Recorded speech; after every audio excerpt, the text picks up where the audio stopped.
Hello guys, स्वागत है आप सभी का आपके अपने यूट्यूब चैनल एजुकेशनल ज्ञान मैथ्स में। आज मैं आपके लिए कराऊंगा सीटेट जैन 2024 मैथ के लिए मैराथन क्लास 2। इससे पहले मैं इसकी मैराथन क्लास बंद करा चुका हूं, जिसका लिंक मैं आपको इस वीडियो के डिस्क्रिप्शन में दे दूंगा। और मैंने एक प्लेलिस्ट भी बना रखी है CTET Jain 2024 math marathon class करके, तो वहाँ से पे आप वो वीडियो फाइंड कर सकते हैं। तो वीडियो को लास्ट तक देखते रहिएगा, क्योंकि मैंने इस वीडियो में जो भी क्वेश्चन लिए हैं वो सीटेट एग्जाम के पर्पज़ से काफ़ी इंपॉर्टेंट है। और अगर आप ये सारी मैराथन क्लासेस देख लेते हैं तो आपको सीटेट एग्जाम में इनसे बाहर कोई भी क्वेश्चन नहीं मिलेगा। ओके, तो चलिए आज की क्लास को स्टार्ट करते हैं। देखते हैं क्वेश्चन नंबर 1। क्वेश्चन नंबर 1 में बोला है 3 संख्याओं का औसत 49 है यदि पहली संख्या दूसरी संख्या की दोगुनी और दूसरी संख्या तीसरी संख्या की दोगुनी हो, तो सबसे बड़ी तथा सबसे छोटी संख्या का अंतर क्या होगा। इस टाइप के क्वेश्चन में हमें करना क्या होता है, चलिए देखते हैं। यहाँ पे इसने 3 संख्याएं दी हैं, 1 2 3 संख्याएं दी हैं। ठीक है, हमने सपोज कर लिया यहाँ पे इसने बोला है यदि पहली संख्या दूसरी संख्या की दोगुनी है, तो यहाँ पे हमने सपोज किया पहली संख्या 1 है तो दूसरी संख्या 2 हो जाएगी, क्योंकि ये दोगुनी है। आगे बोला है दूसरी कंडीशन में दूसरी संख्या तीसरी की दोगुनी है। दूसरी वाली यहाँ पे संख्या देखेंगे तो ये तीसरी वाली हमने सपोज कर ली 1 है तो दूसरी वाली दोगुनी हो जाएगी। यही इसकी ट्रिक है सॉल्व करने की। ठीक है, अगर आपको ऐसा क्वेश्चन मिलता है तो आप इसी तरह से सॉल्व कीजिएगा। यहाँ से हम करते क्या है, इसकी इस तरह से मल्टीप्लाई कराते हैं, इस 2 की मल्टीप्लाई इस 2 से कराते हैं, इस 2 की फिर मल्टीप्लाई यहाँ 1 से कराते हैं और इस 1 की मल्टीप्लाई इधर कराते हैं। तो चलिए देखते हैं क्या मिलेगा, 4:2:1। ओके, ये हमें मिल गया 4:2:1। आगे इसने बोला है कि तीनों संख्याओं का औसत 49 है। ओके, देखते हैं यहाँ पे, तो जब इन तीनों को हम ऐड करेंगे तो 4 2 6 1 7, क्या मिलेगा 7। इसने एवरेज 49 बोला है, लेकिन हमारे अकॉर्डिंग एवरेज क्या हो जाएगा 7/3 बराबर 49। यहाँ से जब से सॉल्व करेंगे तो सॉल्व करके क्या मिलेगा 7×7 = 49 और 1 बराबर मिल जाएगा 21। ठीक है, सबसे बड़ी संख्या कौन सी होगी 4 वाली, और सबसे छोटी संख्या कौन सी होगी 1 वाली। तो सबसे बड़ी संख्या अगर यहाँ पे निकाल लेंगे तो 4 × 21 क्या मिल जाएगी 84। ओके, और सबसे छोटी संख्या अगर निकालेंगे तो 1 × 21 मिल जाएगी। दोनों का अंतर पूछा है तो अंतर जब दोनों का यहाँ पे हम निकालेंगे, अंतर अगर यहाँ पे दोनों का निकालते हैं तो अंतर हमें क्या मिल जाएगा 84 - 21 63। जो क्या होगा हमारा इस क्वेश्चन का answer option number B. Clear है। इसकी जो मैंने आपको ट्रिक बताई है, अगर ऐसा क्वेश्चन मिला तो आप इसी ट्रिक से सॉल्व कीजिएगा। सिंपल ट्रिक है और एग्जाम में आपके लिए काफ़ी हेल्पफुल है। क्लियर है। नेक्स्ट क्वेश्चन नंबर 2 में बोला है एक कक्षा 40 छात्रों की औसत आयु 15 वर्ष है। 10 नए छात्रों के आ जाने से औसत आयु में 0.2 वर्ष की वृद्धि हो जाती है। नए छात्रों की औसत आयु बताओ। चलिए देखते हैं इस क्वेश्चन को कैसे सॉल्व करना है। इसमें इसने दिया है 40 छात्रों की औसत आयु 15 वर्ष है, तो यहाँ पे 40 छात्रों की औसत आयु कितनी है 15 वर्ष। 10 नए छात्रों के दिन 40 में जब 10 ऐड हो गए तो कितने छात्र कुल 50 हो गए, और औसत आयु में 0.2 की वृद्धि होगी, तो 0.2 की वृद्धि करेंगे तो 15.2 हो गई औसत आयु। क्लियर है ना। यहाँ पे इसे हम इस तरह से एक बॉक्स बना के सॉल्व करेंगे। जिसकी ट्रिक है वो मैं आपको बताऊंगा, शानदार ट्रिक है। आप इस ट्रिक से इस क्वेश्चन को सॉल्व कीजिएगा अगर आपको एग्जाम में कभी भी मिले। ये बहुत ही अच्छा क्वेश्चन है। ओके, यहाँ पे इन दोनों का अगर हम डिफरेंस निकालेंगे तो डिफरेंस हमें कितना मिलेगा 10, और इन दोनों का डिफरेंस निकालेंगे तो डिफरेंस मिल जाएगा यहाँ 0.2। समझ में आया मैंने क्या किया, दोनों का डिफरेंस निकाला, अंतर इसका 0.2 इसका 10। ठीक है, करते क्या है, यहाँ से स्टार्ट करते हैं इस तरह, इसकी मल्टीप्लाई कराएंगे इससे, और इस 0.2 की मल्टीप्लाई कराएंगे इस 40 से। ट्रिक क्या है समझ में आई आपके लिए। ये जो डिफरेंस मिला है 10, इसकी मल्टीप्लाई इस 15.2 से कराएंगे, 0.2 की मल्टीप्लाई इस 40 से कराएंगे। क्या निकालने के लिए, नए छात्रों की औसत आयु निकालने के लिए। तो जब हम एवरेज एज निकालेंगे नए छात्रों की, तो चलिए देखते हैं। जब हम यहाँ पे इसकी मल्टीप्लाई करेंगे 10 की मल्टीप्लाई कराएंगे हम 15.2 से। ठीक, आप यहाँ पे प्लस का साइन लगाएंगे। प्लस इस साइन लगाने का ये भी एक कॉन्सेप्ट है, ये मैं आपके लिए बताऊंगा। अगर यहाँ पे सपोज किया ये x है ये 40 जो है x है, ये 50 y है, और ये हमारा a1 है एज, और ये a2 मान लिया हमने। तो यहाँ पे कॉन्सेप्ट क्या होता है, कॉन्सेप्ट हमारा ये होता है, अगर x जो x है हमारा वो छोटा है y से, तो कंडीशन क्या होनी चाहिए, a भी छोटा होना चाहिए a2 से, या फिर अगर y बड़ा है x से तो यहाँ पे a2 बड़ा होना चाहिए a1 से। ये इसका जो कॉन्सेप्ट है आपको रखना पड़ेगा, तभी आप ये वाली जो ट्रिक है वो इसमें लगा सकते हैं। अगर ये वाला इससे छोटा है तो इधर भी ये इससे छोटा होना चाहिए, और अगर बड़ा है तो दोनों तरफ बड़ा होना, मतलब दोनों कंडीशन सीक्वेंस है वो सेम होना चाहिए। अगर ये सीक्वेंस ऐसा नहीं है तो आप ये ट्रिक नहीं लगा पाएंगे। क्लियर है? तो चलिए यहाँ पे हमने प्लस का साइन लगा लिया, क्योंकि दोनों सीक्वेंस को फॉलो करना है। 40 से 50 बड़ा है और यहाँ 15 से 15.2 बड़ा है। यहाँ पे 0.2 की जब हम मल्टीप्लाई कराएंगे किससे, 10 से, 0.2 की मल्टीप्लाई 10 से कराएंगे हम यहाँ पे अपॉन में क्या लिखते हैं हम, इन दोनों का जो छात्र दिए उनका जो डिफरेंस है ये 10, ये अपॉन में लिख लेते हैं। इनको जब सॉल्व करेंगे तो सॉल्व करके हमें यहाँ से मिल जाएगा 152, और यहाँ से सॉरी यहाँ 40 होगा, क्योंकि ये इससे मल्टीप्लाई कराएंगे ना 40 से, 40 ठीक है। यहाँ पे 152 होगा और इसकी मल्टीप्लाई तो 8 मिलेगा, तो हमें सॉल्व करके यहाँ पे मिल जाएगा 160/10। जब इसे सॉल्व करेंगे तो जो हमें आंसर मिलेगा इस क्वेश्चन का वो मिल जाएगा 16 वर्ष। Option number C. क्लियर है? ये जो कॉन्सेप्ट मैंने आपको बताया ये आपको अपने माइंड में रखना पड़ेगा, तभी आप इस क्वेश्चन को सॉल्व कर सकते हैं। और शानदार ट्रिक के साथ ये क्वेश्चन मैंने सॉल्व किया है। अगर आपको एग्जाम में ऐसा मिलता है तो आप इसी तरह से डायग्राम बना के इस क्वेश्चन को सॉल्व कीजिएगा। ओके, इस क्वेश्चन में एक केस 2 भी हमें देखने को मिलता है, तो वो भी मैं आपके लिए क्लियर करा देता हूँ। अगर आपको केस 1 ये वाला देखने को मिल रहा है तो आप यहाँ पे जो साइन है वो +12 लेंगे, ठीक है। और जो केस 2 मैं आपको यहाँ पे बता रहा हूँ, अगर ये देखने को मिलता है तो आप यहाँ पे साइन जो बस साइन चेंज कर देंगे, माइनस लेंगे।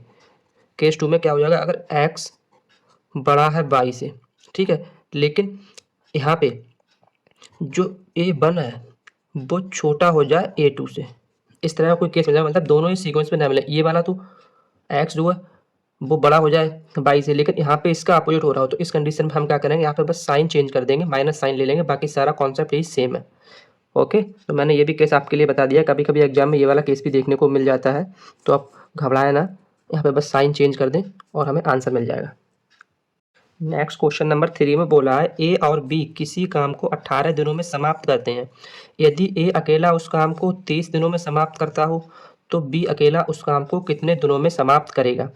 तो इस टाइप के क्वेश्चन में हमें करना क्या होता है, अगर चलिए सॉल्व करके देखते हैं। ए प्लस बी दोनों किसी काम को 18 दिन में समाप्त कर रहे हैं, ठीक है, और यदि केवल ए अकेला उस काम को 30 दिन में समाप्त कर रहा है, तो दोनों का एलसीएम लेंगे। एलसीएम लेने पर यहाँ पे मिल जाएगा 90, जो हमारा क्या हो जाता है, टोटल वर्क।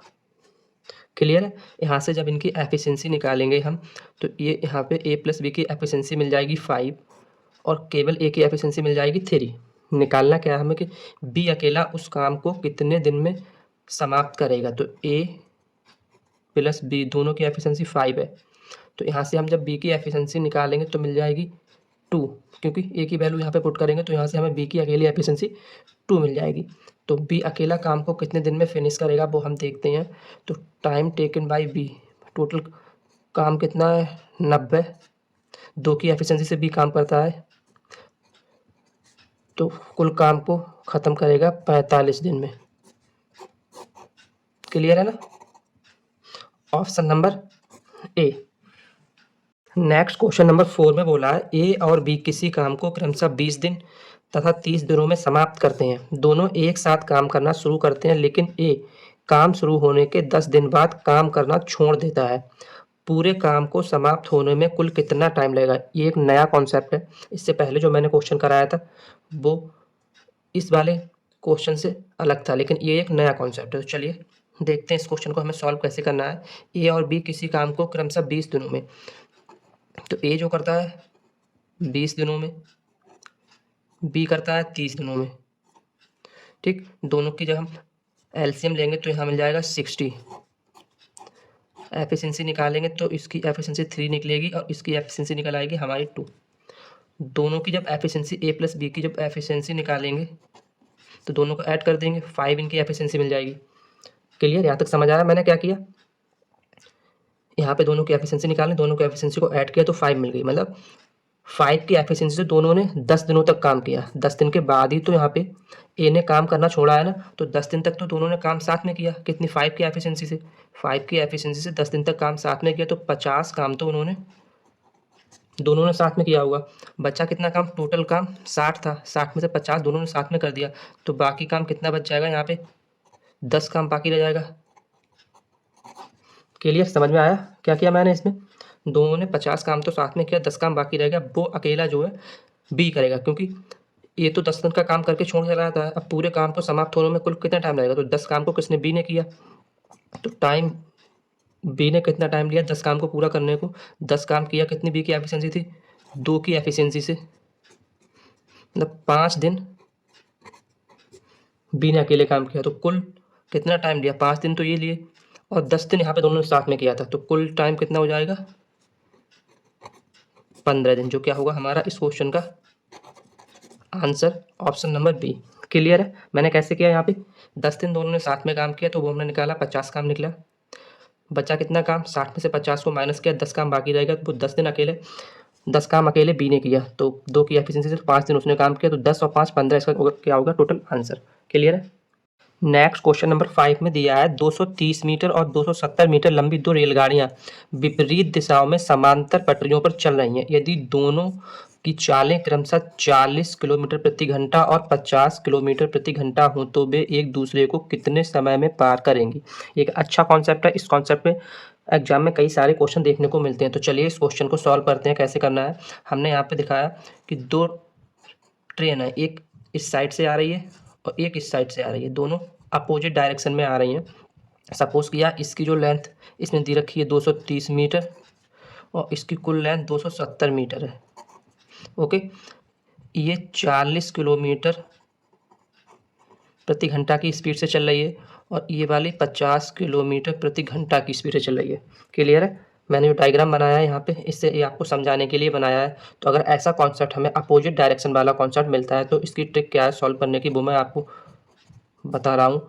इनका जो टोटल टाइम निकालना है, कितना क्रॉस करने में एक दूसरे को कितने समय में क्रॉस करेंगी, तो उसके लिए हम करते क्या है, दोनों की जो कुल लेंथ है उसको ऐड करते हैं। 230 प्लस 270, दोनों की कुल लेंथ को ऐड किया अपॉन में दोनों की जो कुल स्पीड है 40 प्लस 50। समझ में आया? क्योंकि यहाँ पे हमारा जो कॉन्सेप्ट होता है एक डिस्टेंस, दूरी बराबर स्पीड इनटू टाइम। तो यहाँ से अगर हम टाइम निकालेंगे तो क्या हो जाता है, डिस्टेंस अपॉन स्पीड, दूरी बटे चाल। तो भाई हमने लगाया टाइम बराबर कुल दूरी कितना तय करेंगी, दोनों अपनी लेंथ के बराबर चलेंगी और दोनों की चाल कितनी हो जाएगी, दोनों की चालों को हमने ऐड कर दिया। यहाँ पे ये हमें मीटर में दिया है, यहाँ पे 1 किलोमीटर में दिया है, तो इसको जब इस किलोमीटर को जब मीटर में कन्वर्ट करेंगे तो क्या करते हैं, 5/18 से मल्टीप्लाई। हमने ये 5/18 से, क्योंकि आप ध्यान रखना ये एक कॉन्सेप्ट आपको माइंड में, अगर आप किसी भी बड़े से छोटे में लेके आ रहे हैं, मतलब किलोमीटर से मीटर में लेके आ रहे हैं, तो छोटा वाला 5 छोटा है, 5 ऊपर रखते हैं और 18 बड़ा वाला नीचे रखते हैं। और अगर इसका उल्टा करते हैं, छोटे से बड़े में लेके जाते हैं, तो 18/5 से गुणा करते हैं। जब यहाँ पे इसे सॉल्व करेंगे तो सॉल्व करने के बाद हमें यहाँ पे जो मिलेगा वो मिल जाएगा 500 इंटू 18 और अपॉन में यहाँ पे आ जाएगा 90 इंटू 5। समझ में आया? यहाँ पे 18 एकम 18, 18 पंजे 90, 55 25 और 25 दूनी 50। तो यहाँ से जो इस क्वेश्चन का आंसर मिलेगा वो मिलेगा 20 सेकंड।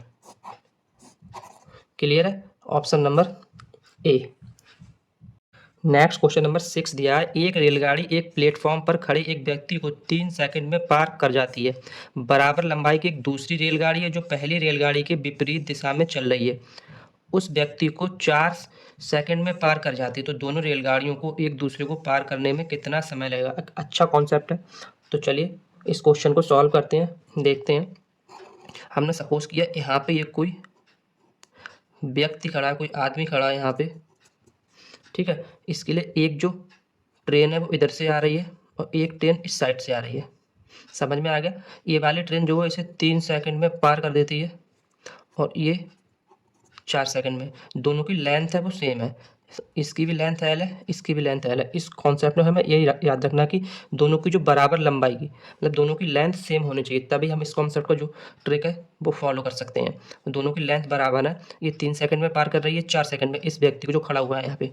तो इसका जो कॉन्सेप्ट है वो ट्रिक है वो क्या है वो मैं आपको बताता हूँ।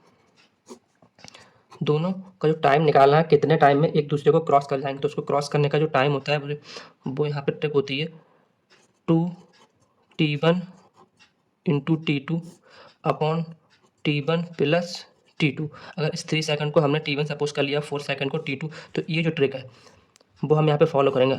ये ट्रिक हमने यहाँ पे नीचे प्लस क्यों लिया, क्योंकि दोनों अपोजिट डायरेक्शन में है। यहाँ पे लिख दें, अगर अपोजिट डायरेक्शन में है तो प्लस लेंगे, और अगर सेम डायरेक्शन में है तो माइनस लेंगे। ट्रेन जो है अगर हमारी दोनों सेम डायरेक्शन चल रही है तो यहाँ पे नीचे माइनस लेते, अपोजिट में है तो प्लस लिया। अब बस यहाँ पे जब से सॉल्व करेंगे तो यहाँ पे 2t1 T2 अगर तो 4 3 12, 12 दूनी 24 मिल जाएगा यहाँ पे, अपॉन T1 प्लस T2 7 मिल जाएगा। तो यहाँ से जब इसे सॉल्व करेंगे हम 24/7 और 7, यहाँ पे जब से सॉल्व करके हम देखेंगे 3 सही 3/7 सेकंड, हमें क्या मिल जाएगा इस क्वेश्चन का आंसर, ऑप्शन नंबर ए।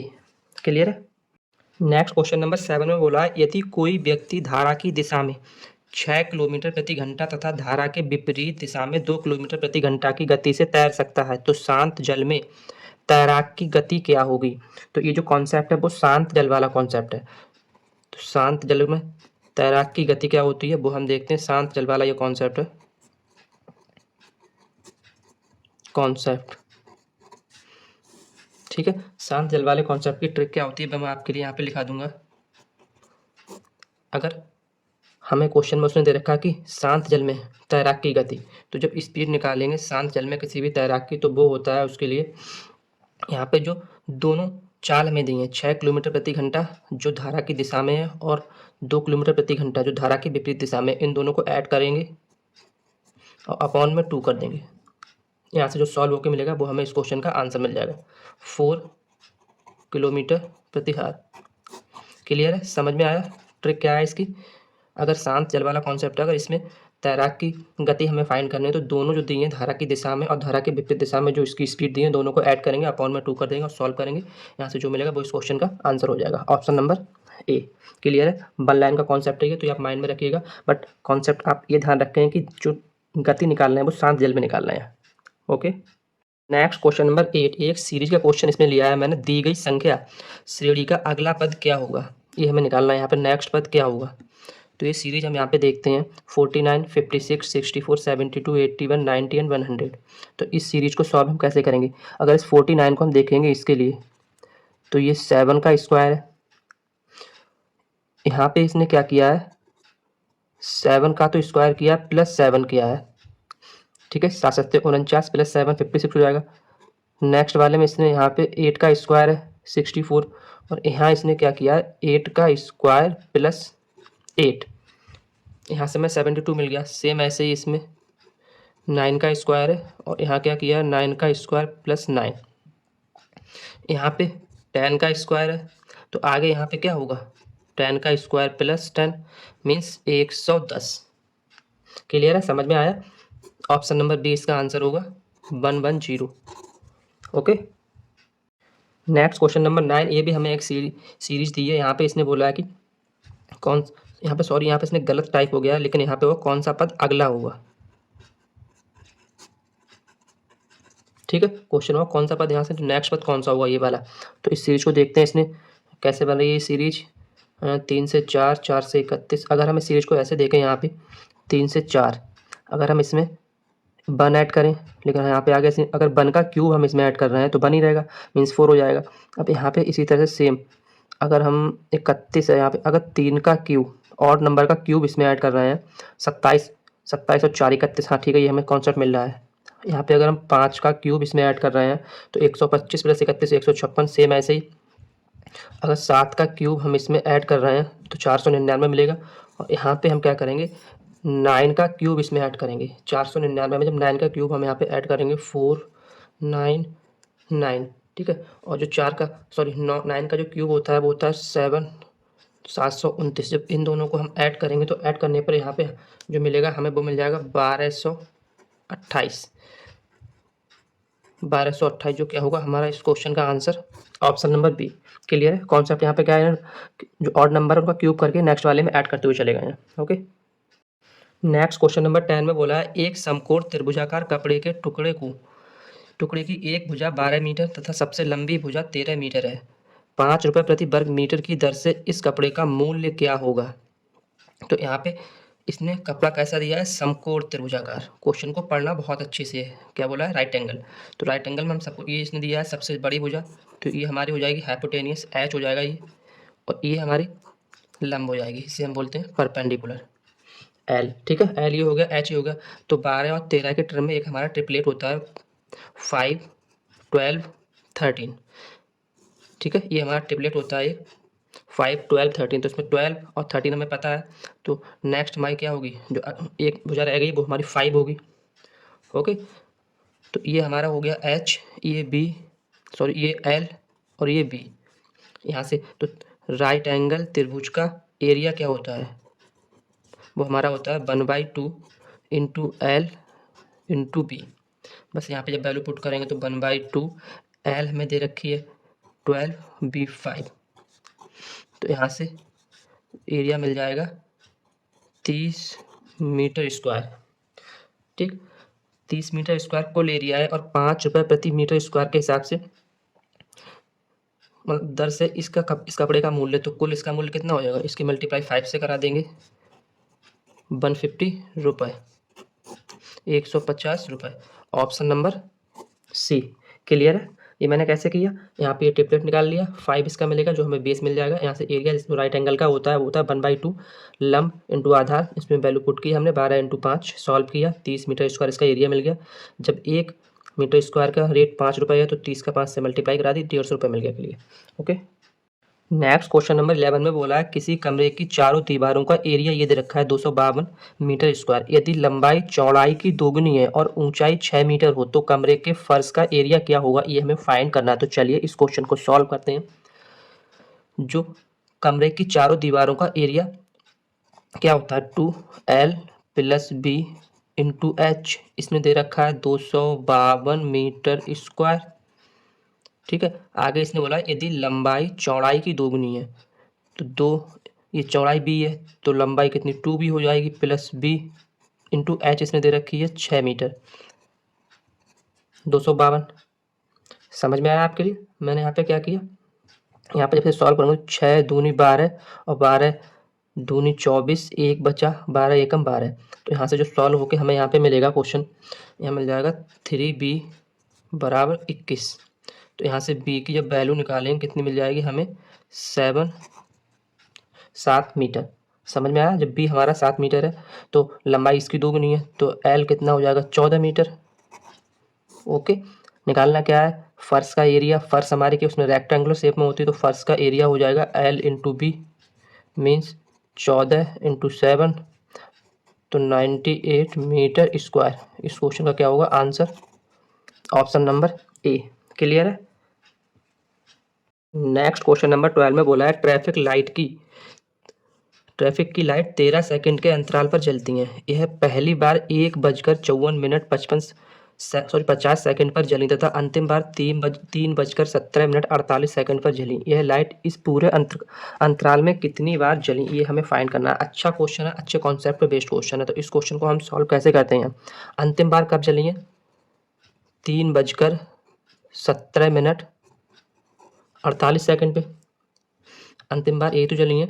लेकिन जब हम इसमें से माइनस करेंगे 1:54 तो इसमें से माइनस करने में प्रॉब्लम होगी। तो हम अगर इसको ऐसे लिख लें, 3 में से 1 घंटा इधर ले आए और 1 मिनट इधर ले आए, तो यहाँ क्या हो जाएगा, 1 मिनट इधर आएगा मतलब 60 सेकंड। तो 60 जब इधर हो जाएंगे तो 108 सेकंड इधर हो जाएंगे, यहाँ 16 रह जाएगा। तो 3 में से 60 यहाँ पे बढ़ के आएंगे तो 76 मिनट हो जाएगा और यहाँ 2 घंटे रह जाएंगे। इसमें से जब हम माइनस करेंगे 1 घंटा 54 मिनट 50 सेकंड, इसको जब माइनस करेंगे तो हमें क्या मिलेगा यहाँ पे। ठीक है, चलिए सॉल्व करके देखते हैं। यहाँ पे मिल जाएगा 8 और 10 में से 5 जाएगा 5, 58 सेकंड मिल जाएंगे।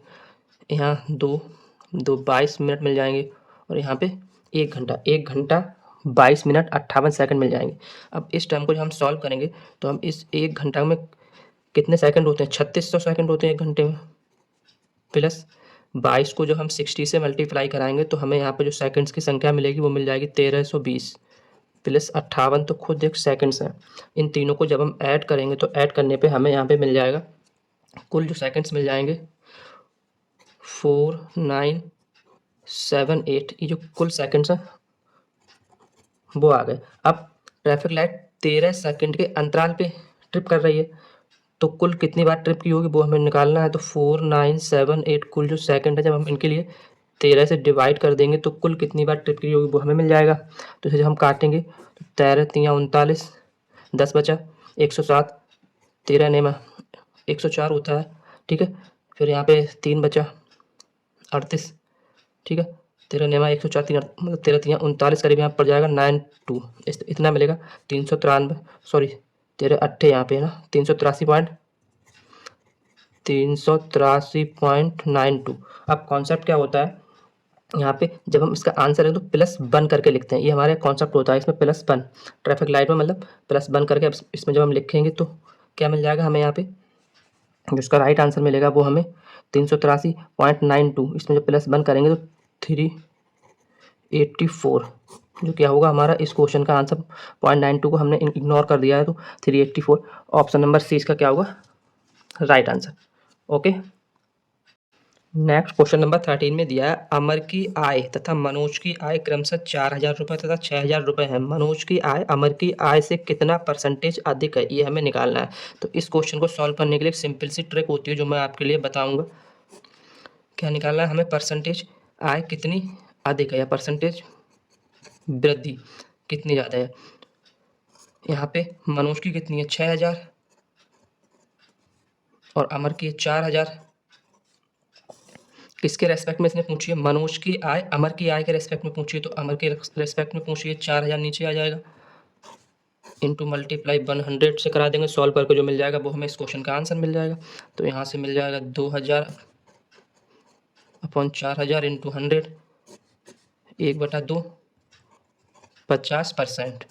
इसका क्या हो जाएगा answer, option number A. Clear है, अगर ऐसा क्वेश्चन मिलता है तो आप इसी कॉन्सेप्ट से करें। ओके, नेक्स्ट क्वेश्चन नंबर 14 में बोला है एक बेईमान बनिया कहता है कि वह क्रय मूल्य पर ही सामान बेचता है परंतु वह 1 किलोग्राम के स्थान पर 960 ग्राम का बाट प्रयोग करता है, उसका लाभ परसेंटेज क्या होगा। ठीक है, तो यहाँ पे क्या करना है, 1 किलोग्राम से दिया, 1 किलोग्राम में हमारा होता है 1000 ग्राम, मतलब 1000 ग्राम में 960 ग्राम ही तोल के दे रहा है। तो इस क्वेश्चन को सॉल्व करने की ट्रिक क्या है, मतलब उसका परसेंटेज प्रॉफिट क्या होगा, वो 1000 ग्राम की जगह पे 960 ग्राम तोल रहा है। 1000 ग्राम पे 960 ग्राम तोल रहा है, मतलब यहाँ से तो उसे प्रॉफिट कितना हो रहा है 40 ग्राम का।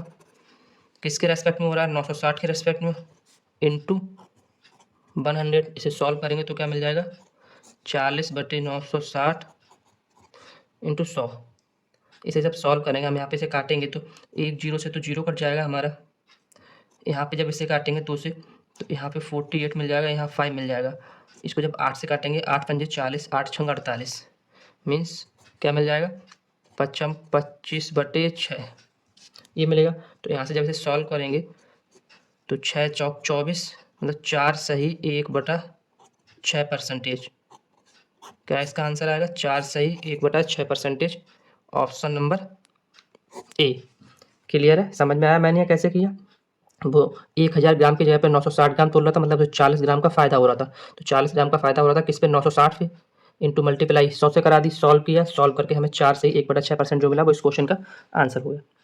वीडियो को लास्ट तक देखते रहिए क्योंकि मैंने इस क्लास में जो भी क्वेश्चन लिए हैं वो काफ़ी अच्छे क्वेश्चन है, सभी अच्छे कॉन्सेप्ट के क्वेश्चन हैं और सभी प्रीवियस ईयर में आए हुए क्वेश्चन है। तो ऐसे ही शानदार क्वेश्चन मैं आपके लिए कराता रहूँगा जिससे आपको सीटेट एग्जाम में न्यूमेरिकल पोर्शन में कोई प्रॉब्लम नहीं होगी। इसके बाद मैं इसके पेडागोजी पोर्शन भी आपके लिए कराऊंगा। तो चलिए नेक्स्ट क्वेश्चन देखता हूँ। क्वेश्चन नंबर 15 हमें दिया है ए का वेतन बी के वेतन से 40% कम है और बी का वेतन ए के वेतन से कितना प्रतिशत अधिक है, ये हमें निकालना। तो इसने पूछा क्या है, बी का वेतन ए के, मतलब ए के रेस्पेक्ट में बी का पूछा है। यहाँ पे बोला है ए का वेतन बी के वेतन से 40% कम है। तो यहाँ पे हम लिख लेते हैं ये बी का सपोज किया हमने जो वेतन है कितना 100 रुपये है। तो ए का वेतन कितना, इससे 40% कम है, मीन्स 60 रुपये हो जाएगा। दोनों का डिफरेंस देखेंगे, डिफरेंस कितना आ जाएगा 40। ठीक है, दोनों का डिफरेंस 40 हो गया। तो पूछा क्या है कि बी का वेतन ए के वेतन से कितना अधिक है। तो बी के ए के रेस्पेक्ट में पूछा है तो 40 का डिफरेंस है, ए के रेस्पेक्ट में निकालना है 60 इंटू 100। इसे सॉल्व करेंगे तो सॉल्व करके देखते हैं क्या मिलेगा, 20 दूनी 40, 20 तियाँ 60, 2/3 इंटू 100। इसे हम लिख सकते हैं 66 सही, 2/3%।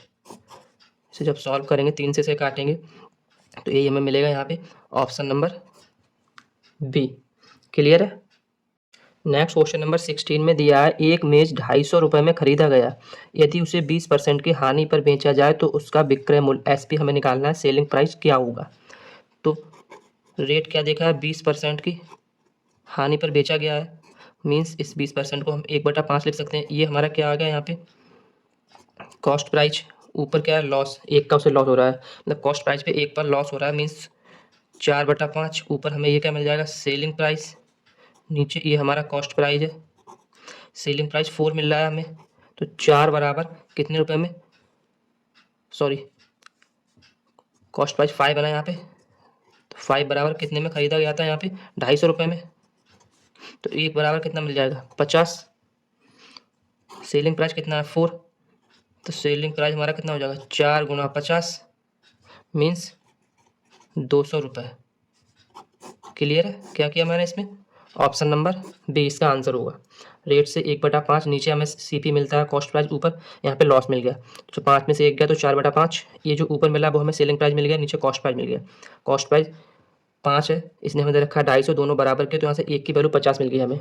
जब 1 बराबर 50 है तो हमें निकालना क्या सेलिंग प्राइस विक्रय मूल्य, तो 4 के 50 से मल्टीप्लाई करें 200 में क्या मिल गया इस क्वेश्चन का answer. Okay, next question number 17 में दिया है ए रेशियो बी बराबर 4:5 तथा बी रेशियो सी बराबर 6:7 हो, तो ए रेशियो सी की वैल्यू क्या होगी। तो यहाँ पे ट्रिक क्या है इसके लिए, हम इसे डायरेक्ट भी कर सकते हैं अगर, और इस ट्रिक से भी कर सकते हैं जो मैं आपको लिखा रहा हूँ, मैं आपको दोनों बता दूंगा। अगर यहाँ पे देखेंगे तो ए रेशियो बी कितना दे रखा है यहाँ पे 4:5 और बी रेशियो सी दे रखा है 6:7। जो मैंने आपको क्वेश्चन नंबर 1 में ट्रिक बताई थी, करते क्या है इसकी मल्टीप्लाई इससे, फिर इसकी इससे और इसकी इससे मल्टीप्लाई कराएंगे तो क्या मिलेगा 6 चौक 24 रेशियो 6 पंजे 30 और रेशियो 6 पंजे 35। निकालना क्या है, ये वैल्यू हमें ए की मिल गई, ये बी की मिल गई, सी की मिल गई, ए रेशियो सी निकालना है तो क्या हो जाएगा 24:35।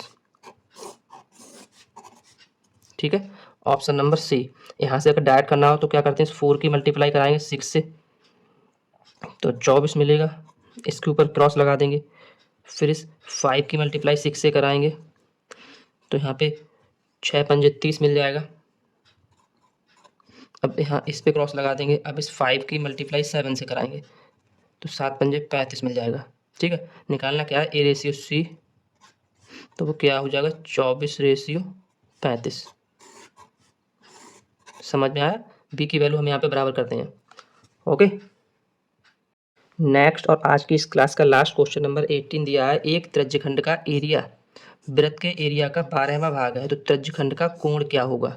अच्छा क्वेश्चन है, मैंने और जो भी ये क्वेश्चन लिया है बहुत ही इंपॉर्टेंट क्वेश्चन है एग्जाम के पर्पज से। तो त्रिज्यखंड हमारा क्या होता है वो मैं आपको बताना चाहूँगा। अगर ये कोई सर्कल बना हुआ है, ठीक है, ये जो होता है हमारा ये त्रिज्यखंड होता है, इसकी रेडियस सपोज कर ली आ रही है, इसका हमें एरिया बताना है क्या होगा। तो इसका एरिया निकालने का एक फॉर्मूला होता है θ/360 इंटू पाई आर स्क्वायर, और इस पूरे सर्कल का एरिया क्या होता है पाई आर स्क्वायर। तो इस एरिया का कितना बोला है 12वां भाग, तो 12वां भाग का मतलब 1/12। इसे जब सॉल्व करेंगे तो पाई आर स्क्वायर से पाई आर स्क्वायर कट जाएगा, और यहाँ जब काटेंगे 12 एकम 12, 12 तियाँ 36, 30 मिल जाएगा, तो थीटा बराबर कितना मिल जाएगा 30 डिग्री, जो क्या होगा हमारा इस क्वेश्चन का answer option number B. Clear है, तो आज के लिए इतना ही, मिलते हैं एक और शानदार मैराथन क्लास के साथ। थैंक्स।